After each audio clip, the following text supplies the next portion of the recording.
You are not procrastinating. You are rehearsing a life where you never fully show up. You are not avoiding the task. You are avoiding the moment you find out who you really are. Because as long as you don't try, as long as the real attempt never happens, the question stays open. What could I have become if I had started? And an open question always feels safer than a closed answer. It is late afternoon, the kind of afternoon where the light shifts without asking permission. There is something on your desk, not a monster, not a crisis, just a task. It has been there all day, and you have not touched it. Instead, you made coffee. Twice. You reorganized something that didn't need reorganizing. You scrolled. You checked. You refreshed. You found 3 things that suddenly felt urgent. And the whole time, beneath the performance of being busy, a quieter part of you was watching. It didn't say anything. It never does. It just waited. We call this procrastination. But that word is far too small for what is actually happening. But there is something even more subtle happening beneath this. You are not only avoiding the task, you are also maintaining a sense of control over how the outcome might define you. Because if you never fully engage with the task, then the outcome can never fully define your worth. There is always a buffer, always a delay, always a version of the story where you are not really trying yet. And that buffer is what keeps the ego intact. Not strong, not confident, but intact. Here is the first thing no one tells you. You are not waiting for motivation. You are waiting for permission to begin without already feeling adequate. And that permission is never going to arrive. Because the feeling of inadequacy is not a warning sign. It is not telling you to wait. It is your shadow speaking. And the shadow does not go quiet when you are ready. It goes quiet only when you stop asking it for permission to begin. This is why the resistance feels so physical. It is not just a thought. It is a somatic memory, a full-body intelligence that learned, at some point in your life, that visibility and pain arrive together. So now, even when the danger is gone, the body does not update the memory. It reacts as if the past is still happening, not metaphorically, but biologically. Carl Jung spent most of his life trying to understand why intelligent people keep hurting themselves in ways that make no sense. Why we sabotage the things we say we want. Why we run from the very things that could free us. What he found was this. Most of what drives human behavior is not conscious. It lives beneath the surface, in a part of the psyche Jung called the unconscious. The part of you the world sees. The curated, presentable, capable version Jung called the persona. The mask. Not a lie exactly, but not the whole truth either. And over time, you begin to live in a split state. One self performs. One self survives. One self is seen by others. The other self is only seen in silence. And the longer this split continues, the more exhausting even simple actions become. Not because life is harder, but because you are constantly translating between 2 versions of yourself that do not fully agree on what you are capable of. Everything that couldn't fit behind the mask didn't disappear. It went underground, into a part of yourself you were never taught to look at. Jung called it the shadow. What you call laziness is fear wearing a calm face. The ego wants achievement. The unconscious wants safety. The shadow does not destroy you. It preserves a version of you that feels safe. And when you sit down to do something that actually matters, something with real stakes, real exposure, real risk of being seen, the shadow rises. Not as a voice, not as a thought, just as resistance, a heaviness, a sudden, irrational urgency to do anything except the thing that is waiting. You think you are being irrational. You are not. You are being protected by a part of yourself that doesn't know the original threat is no longer there. Let me tell you about a moment. Not a metaphor. A real kind of moment. The kind that happens in seconds and lives for decades. He is 12 years old. The teacher asks the class to share their work. He raises his hand. He is proud of what he made. He begins to read. And somewhere in the middle, a laugh. Small, careless, not even malicious. The teacher doesn't stop it. And in 3 seconds, Less than 3 seconds, something rearranges itself inside him. Not loudly, quietly. The way a bone heals wrong. You don't notice until years later when something heavy makes it ache. He is now 29. Talented. Everyone around him knows it. He has been given an opportunity, real, visible, important. The kind he has been waiting for. He has 3 weeks. Week 1. He thinks about it constantly. Opens a blank document. Types a title. Deletes it. Tells himself he is letting the ideas develop. Week 2. He writes a version, not the real one. A performance of a proposal. Technically correct. Emotionally absent.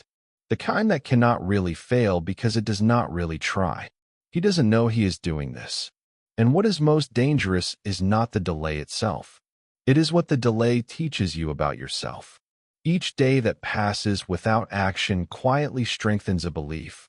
I can imagine more than I can execute. And slowly, without noticing, you begin to trust your imagination more than your behavior. You become someone who thinks deeply about what they could do, but feels increasingly disconnected from what they actually do. Week 3, 11 p.m., night before. And sitting at his desk, something rises, not from thought, but from somewhere much older. Whatever I make will not be good enough. And underneath that, quieter, harder to look at. What if I bring everything I have, and it still isn't enough? What will I have left to protect myself with? He doesn't think these words. He feels them. As stillness, as weight, as the inexplicable need to check his phone one more time. This is not procrastination. This is a boy who was laughed at still running the decisions of a 29-year-old man. 17 years. Running on 3 seconds. Every time you avoid something that matters, you don't just lose time. You perform a micro-betrayal. Small, invisible, unremarkable, but repeated 10 times, 50, 100. It stops being a behavior. It becomes a belief. I am the kind of person who doesn't follow through. I work better under pressure, which is a sophisticated way of saying, I only begin when I have no choice. This is how the shadow builds its prison. Not through one catastrophic moment. Through the accumulation of small surrenders you were barely conscious of making. Stop. The real tragedy is not that you tried and fell short. The real tragedy is this. You have never stayed long enough to find out what would have happened if you didn't. You are not behind on your work. You are behind on yourself. Not behind on your deadlines. Not behind on your career. Behind on the person you have been slowly, quietly, failing to become. You didn't lose time. You lost years of becoming yourself. And no one noticed. Not even you. Jung said something that most people hear and immediately forget. Until you make the unconscious conscious, it will direct your life, and you will call it fate. You will call it fate. You will call it your personality, your wiring, the way you are. You will build entire philosophies around your avoidance. I'm a night person. I need more time. I work in bursts, and never once realize you are not describing yourself. You are describing your shadow dressed up as self-knowledge. This is why willpower doesn't work. You cannot overpower the shadow with a productivity system. You cannot negotiate with something that speaks in feeling, not logic. The only path is not around it. It is through it. There is a moment in every avoidance cycle that most people never notice. It is not when you choose distraction. It is the moment right before that, when you feel the discomfort rise and you quietly decide, I am not the kind of person who does this right now. That sentence is the real decision. Not the scrolling, not the coffee, not the delay, but the identity declaration. I am not the kind of person who begins. And once that identity is accepted, behavior simply follows. Because the mind always obeys identity more than intention. And through does not mean understanding yourself perfectly. It does not mean healing every wound before you begin. It means one thing only, seeing. Seeing what is actually driving the avoidance, naming it, without judgment, and then acting while it is still present. Not after it leaves. While it is still there. You believe you are afraid of failure. But look closer. Failure is survivable. You have failed before and continued. What you are actually afraid of is more precise. more uncomfortable. Success that does not feel like enough.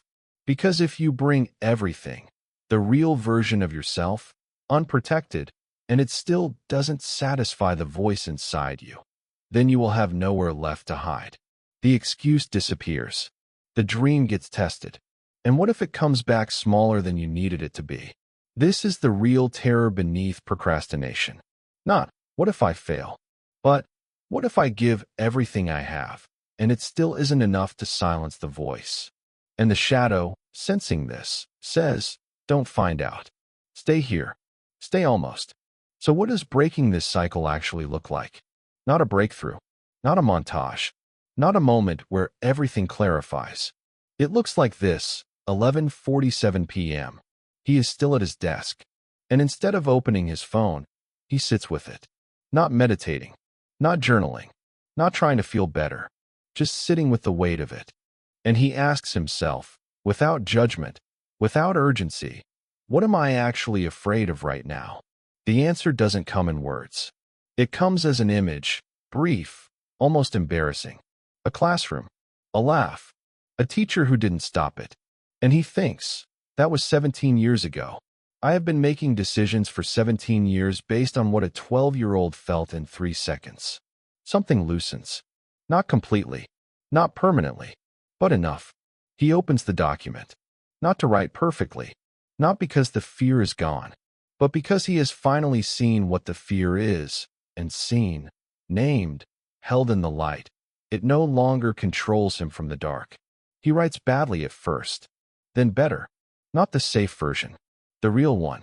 He sends it at 12:47 a.m. He does not sleep well, but in the morning, something is different. Not because it worked, because he stopped waiting for the fear to leave before he began.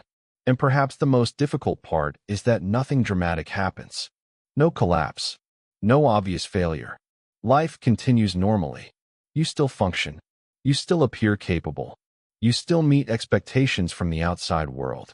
But inside, something becomes quieter over time. Not sadness exactly. More like distance. The feeling of watching your own life from slightly too far away to fully step into it. The shadow does not disappear when you understand it. It disappears when you stop obeying it. In that moment, the first time you move while the fear is still present, will feel like nothing has changed. The anxiety will still be there. The doubt will still be there. The voice that says not yet will still be there. But you will have done the thing anyway. And the next time will be slightly easier. Not easy. Slightly easier. Until one day, not dramatically, not all at once, you realize, the voice is still there. But I stopped waiting for it to leave before I began. You are not broken. You are not lazy. You are not behind. You are someone who has been waiting for a permission that was never coming, from a fear that was never yours to begin with. The task is still there. It will wait one more minute. But you have already waited long enough. One does not become enlightened by imagining figures of light, but by making the darkness conscious. Carl Jung.